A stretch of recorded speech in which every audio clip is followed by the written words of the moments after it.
On his first day at work, the dentist encountered a difficult problem. The patient's teeth clearly had no injuries, but the patient kept complaining of pain. To investigate the patient's condition, the dentist got up to carefully examine the patient's x-rays. But strangely, he couldn't find any disease in the patient's teeth.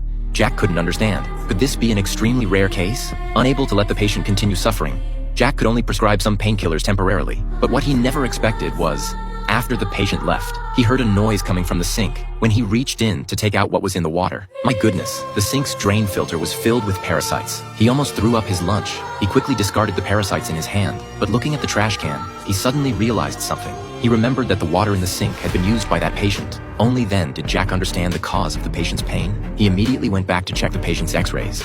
But after careful examination, he still couldn't find any problems. Then, when he magnified the patient's x-rays, he discovered countless parasites were living at the root of the patient's teeth. Jack was shocked by this sight. To figure out what kind of disease this was, Jack went to the library to research. In an ancient book, he found records about these parasites. It turns out these parasites living in teeth are called dental worms. These dental worms first lay eggs around the patient's teeth. When the time is right, the dental worms quickly invade the person's brain. Jack suddenly realized the severity of the problem. Jack immediately found a professor to seek treatment methods.